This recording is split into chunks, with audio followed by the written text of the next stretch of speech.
If you're in the market for a surge tank that can hold enough pump to support over 1,000 horsepower, but you don't want to pay those big bucks, you're in luck, because Alloyworks has a product for you. Bad Luck Garage has a discount for you, and we're about to tell you all about it, including how you can get your hands on one.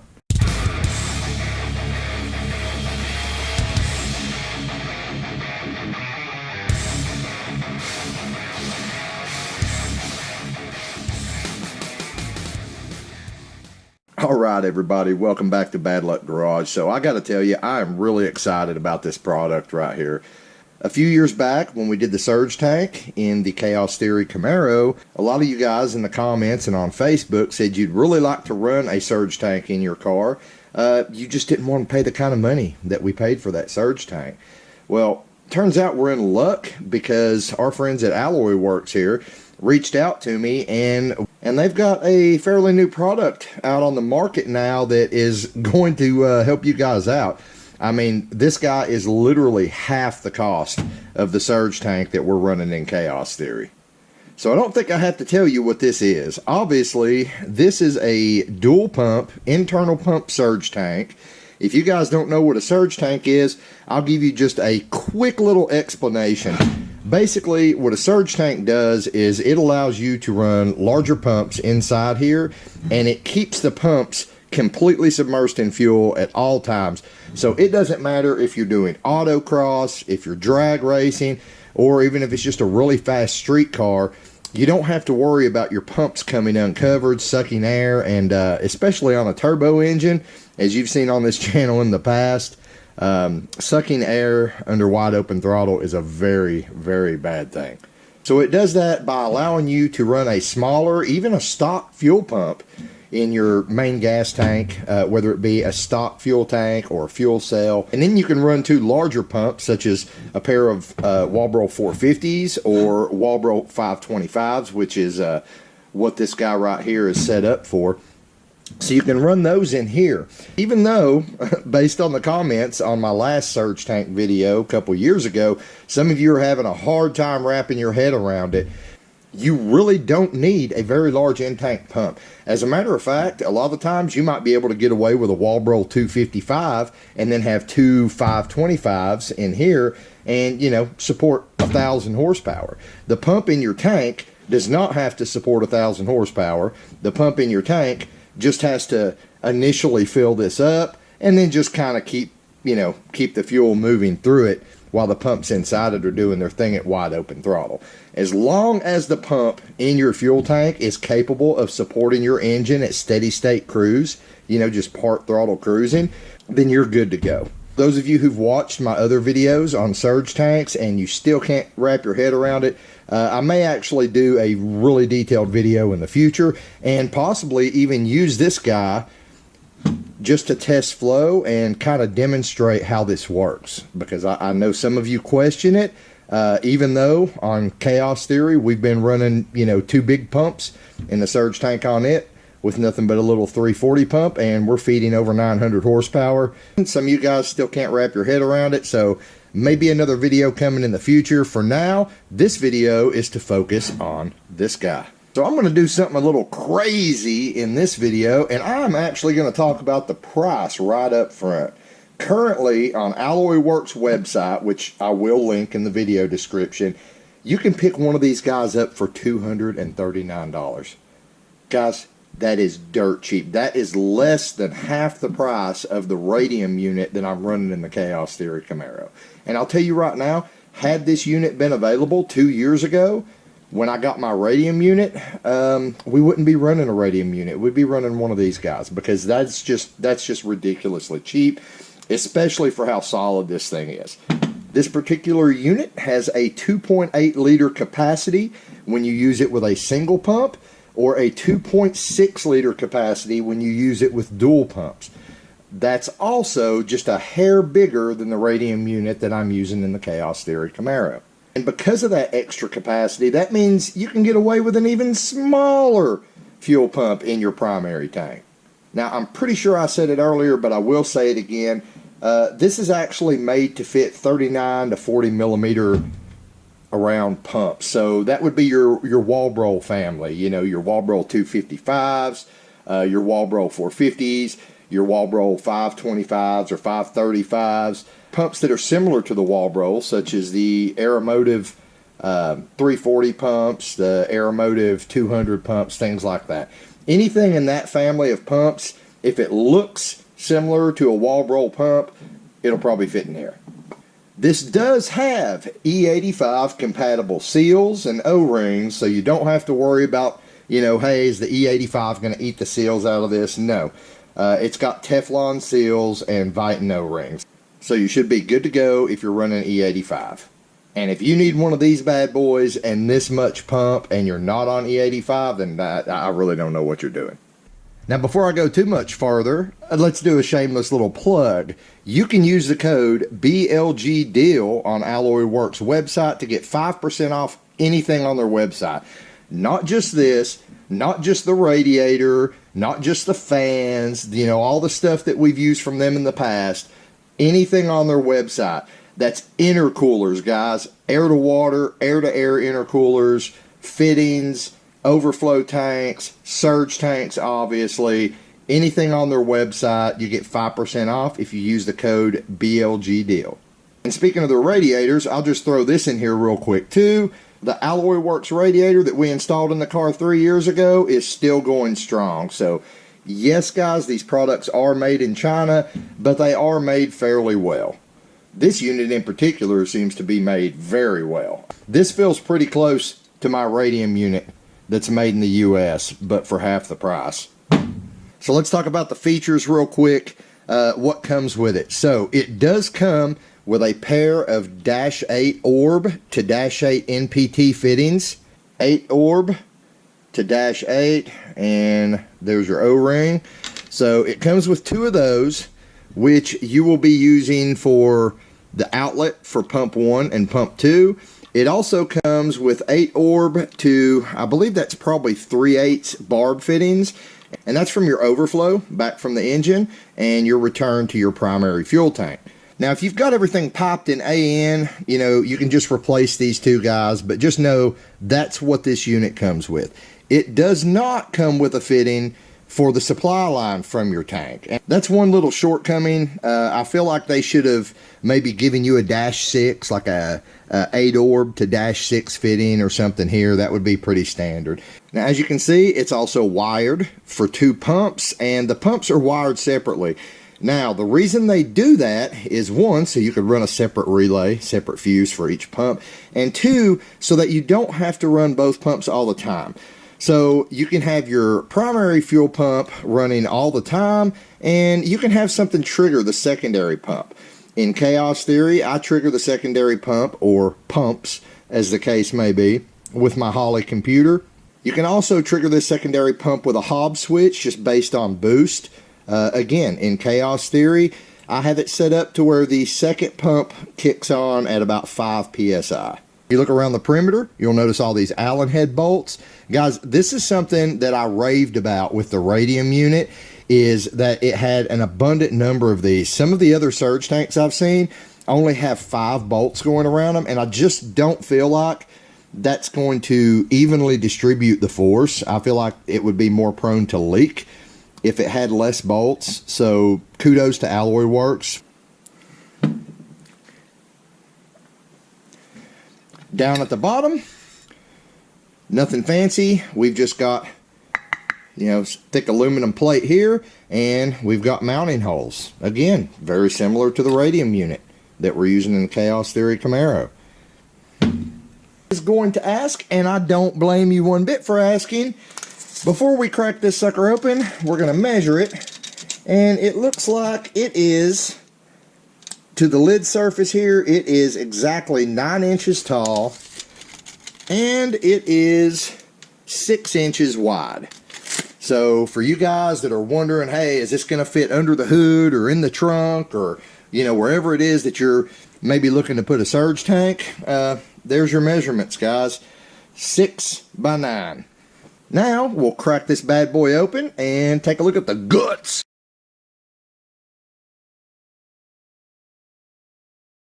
Just a little screwdriver here to break the seal. And off she comes. Now right off the bat, I'm liking what I'm seeing here. We got this nice thick seal, and this is Viton or Vitten, or, you know, I guess if you're German it's Vitten. But this is a nice seal here, guys. That's my point. And I like how it goes around the inside, and there's a lot of gap between the O-ring seal and the screw holes. It's not right up to them, so this should seal very well. It's also inset. I don't know if you can tell, but it's stepped down. See, you've got the step down lip here, and then on the lid, when you put this thing together, because of that step, it's going to guide itself. You're not going to be all, you know, trying to figure out how to get the bolts in, lid sliding everywhere. I mean, it's going to locate itself. That's a nice little feature. So we can flip this guy over and take a look at the underside, and right away, I hate to say this, but the way you mount the pumps in this, I actually like this better than the radium unit. I want to be perfectly clear. I'm not knocking radium at all. I love my radium surge tank, but there are things going on with this surge tank that I do like better. The radium surge tank, it uses really thin metal to branch out and hold the pumps, and it does not have these beefy clamps like this. Like, I'm very impressed with the level of quality we've got going on here with this. I mean, you've got these heavy duty clamps. They even put O-rings in here, so as you're tightening it down, number one, you don't have to just crush your fuel pump casing or your fuel pump, you know, outer shell. You don't have to just tighten these down so far that you're crushing it to keep it from moving around, because your O-rings here are going to keep your fuel pumps nice and snug and secure. And it's just really, really thick and beefy. I mean, if I tried to grab the mounts on my radium unit and shake it like this, it would just be a rump, rump, rump. I mean, it was just, it looked cool because it was green, but it was super flimsy. Guys, this is built really tough. I'm just going to say it. I mean, I really like how this is built. And since I'm not installing this in anything right now, I feel like I should get a fuel pump and stick it in here just to kind of show you guys how this goes together. So we've went over all the features. I mean, it's a surge tank, guys. There's not a lot to it. But I think what I'm going to do is just kind of give you a quick little explanation of how you would go about putting this together, and, you know, maybe how you would go about hooking it up. The only thing I had really quick access to here in the garage was one of my old AC Delco pumps. And this is actually an EP381 pump, which, you know, came factory in like the older Vortec trucks, things like that. And it was kind of the go-to pump 12 or 13 years ago when I was getting started in the whole swap game. It was kind of the go-to pump just to run a stock swap. So anyway, just to kind of show you how this works, because this is a used pump, and, you know, this little pad here has hardened over the years. I can't really get it off, which means I can't really put it in here. But basically, here's what you got going on. You're going to take your pumps, you're going to put the nipple here toward the outside. So this way on this side, flip it around this way on this side. And once you slide it up in here and tighten it down, your hose right here should align perfectly to the nipple on each side there. From there, it gets even easier, guys. You know, you've only got 2 wires on a fuel pump. You got your hot, you got your negative. So, same deal there. You'll just run your hot and your negative to these guys here, and that transfers through the lid. It does have seals, you know, so you're not spilling fuel everywhere. Put your sock on the bottom of each of your pumps, and then you will carefully install your pumps into your surge tank. Install your 8 screws. Once that's done, obviously on the outside, as I just said, you got your pass-through for your fuel pumps. So you will wire your fuel pumps up. Primary pump, you will run all the time. Secondary pump, I recommend you either let the computer kick on at a predetermined boost level, or you could actually, if you're running nitrous, you can have the computer kick the secondary pump on with the nitrous. Or, as I said before, you can go on eBay for about $20 25 bucks and get an adjustable hob switch that will activate this secondary pump relay once you hit a particular boost level. Then, how are you going to plumb this? Well, once again, still nice and simple. So, your old feed line that came from the pump in your primary tank and used to go to feed your fuel rail, now it's going to go right here where it says supply. So again, this is the line coming from the fuel pump in your primary fuel tank. It's going to go into the supply here. Return, that is the return line from your fuel rail. Although the way this thing is set up internally, it really doesn't matter. They're both just dead lines here feeding in. But let's just go with what it says. So this says return. So this is going to be the line coming back from your fuel rail. So your old return line that used to go to your stock fuel tank will now go here to the surge tank. Overflow is exactly what it sounds like. This surge tank is always going to be full all the way up to the bottom of this lid. That's kind of the purpose of it. It keeps the fuel pumps always submerged in fuel. Because of that, obviously, you know, you're going to have bleed off because you're constantly putting fuel into this thing, both from the return line and from the feed line. So the overflow is going to come out and go to the old return line in the top of your stock fuel tank. Now, your two outlets, those are your new feed lines going to your engine, to your fuel rail. So you're going to have to Y these guys. You're going to have to get a Y fitting, Y both these lines together, then run them to your fuel rail. And that's how you hook it up. Now, just to go over a few things. Not all Walbro fuel pumps have check balls in them. If you are running a Walbro fuel pump that does not have a check valve in it, and you're staging these pumps, meaning you're only running one at a time, you are going to have to put a check valve in between this and the Y where these lines are connected together. Because if you do not do that, what's going to happen is this pump is going to be trying to create pressure. This pump, if it doesn't have a check valve built into the pump, it's going to allow that pressure to just bleed right back through it because it's not active. So keep that in mind, guys. When you're looking at your Walbro pumps, make sure you get, you know, the model that has a check ball in it. There are 450 pumps that have a check ball. There are 450 pumps that do not. If you're looking at the description on Walbro's website or on eBay or, you know, Summit, wherever you're buying the pumps, there should be a description that tells you whether or not it has a check valve in the pump. Same thing with the 255 pumps. Some have them, some don't. Just make sure you check on that, guys. Otherwise, you are going to have a problem. You're going to hook all this up, and you're going to wonder why it can't maintain pressure, even though you've got a beast of a freaking pump in here. Now, obviously, if you run both pumps all the time, that's not an issue. And that's pretty much it, guys. That is your new budget option for a surge tank. You throw a couple 450s in here, this thing will easily support 1,000 horsepower.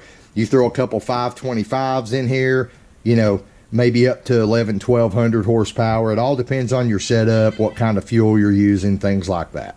But the bottom line is this guy will definitely support 4-digit power. It seems to be a well-built unit. It's very solid. It's not made out of thin, chintzy aluminum. Guys, I recommend it. I mean, if you're looking for a surge tank, you know, you're at that level and you're needing a surge tank, you're having, you know, fuel starvation issues, things like that, this is your budget option, guys. Again, half the price of the radium unit that I'm running in Chaos Theory. Pick one up. I will put a link in the video description. $239. Use code BLG deal, get you another 5% off.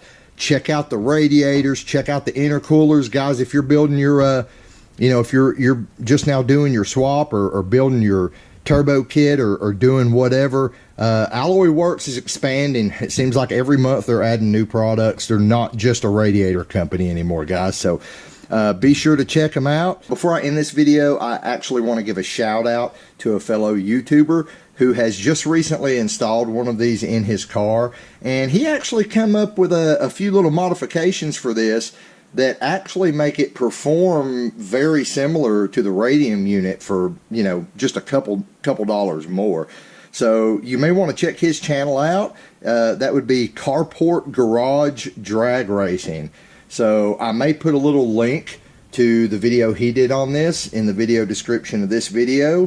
Thanks for watching. Hope this video helps some people out. Now get out in the garage, get something done, and I'll see you next time here on Bad Luck Garage.